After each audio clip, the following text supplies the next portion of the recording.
Now, after all of that, I wasn't aware any more Lotus games existed. That was until one day in a GameStop, I saw it. Lotus Challenge for the GameCube.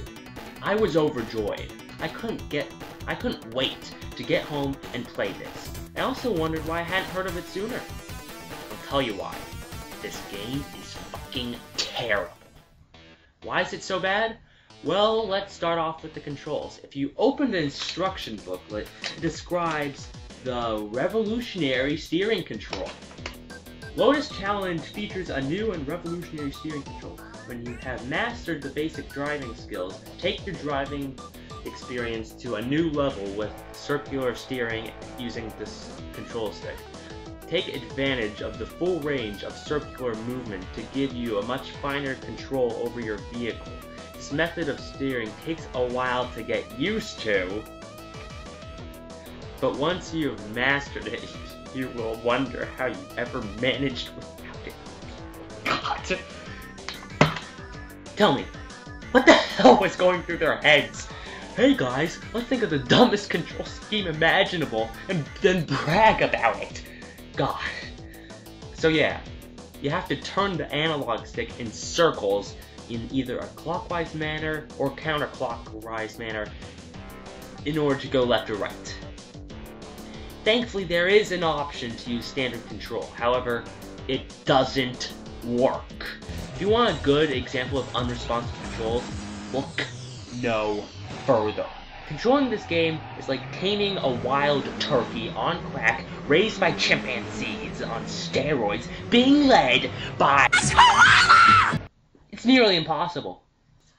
This game also has the worst tutorial I have ever seen. It tells you to do these bizarre moves by name instead of, I don't know, actually telling you how to do them. If you don't do them correctly, this announcer will start yelling at you, which is amusing at first, I'll admit that, but after a few times, you'll want to punch the guy right in the face. After that, that's when it'll tell you how to do the damn move. That's right. After you fail, that's when it tells you how to do it. But it won't tell you in a clear manner. Oh, of course not. That would make it too easy.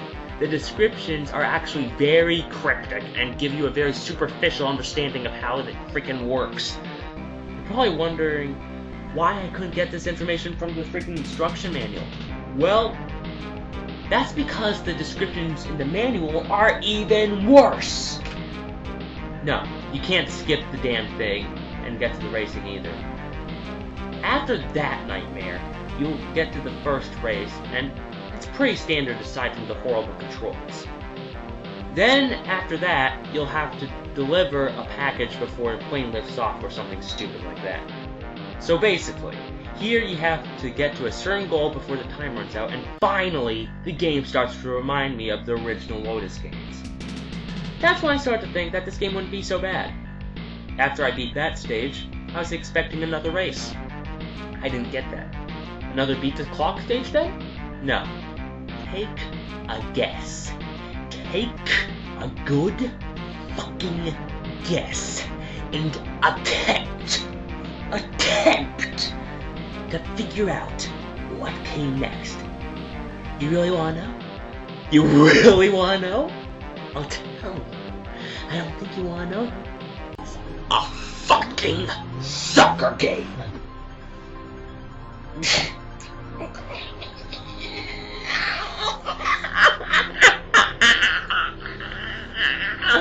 This game is a disaster of catastrophic proportions.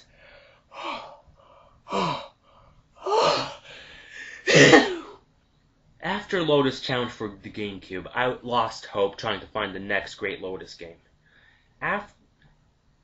However, soon I would come across Top Gear, one of the first racing games for the Super Nintendo. I put it in my console, and I immediately noticed something. Wait a minute. This is the ending song from Lotus Turbo Challenge 2.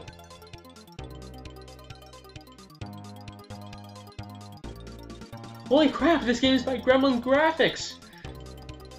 I played the game with excitement as I soon realized my search was over.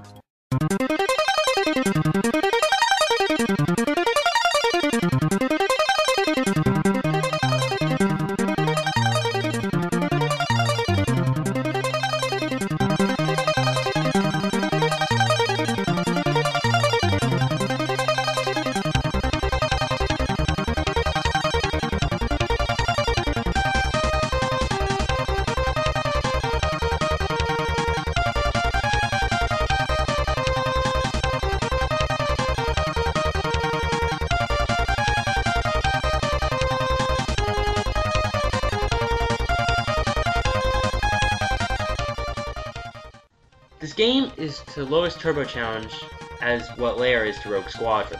It doesn't share the name, but gameplay-wise it's the pure essence of what made the other games in the series so good in the first place. Hell, most of the soundtrack is remixes of songs from the original Lotus Turbo Challenge. Even the theme song is here.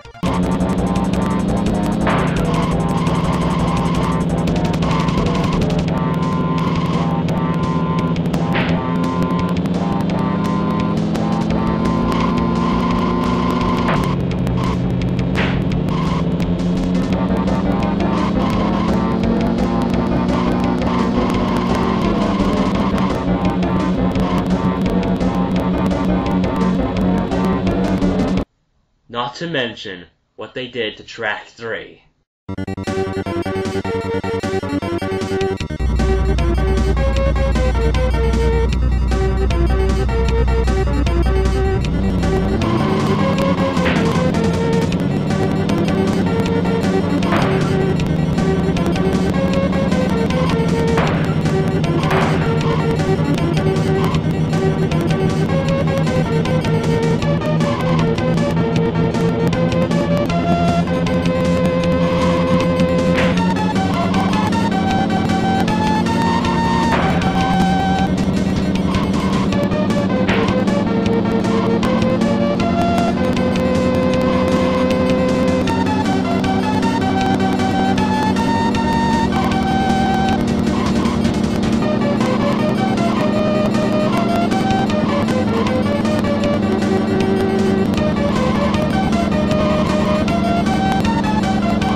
This game is actually very comparable to the original. It has the pit system and the environments being based on different countries rather than general environments. Something that's really cool about this game is how sometimes the environments change in the same race. It really adds to the atmosphere. Overall, this is the best Lotus game since Lotus Turbo Challenge 2, and it's a great start to a new series.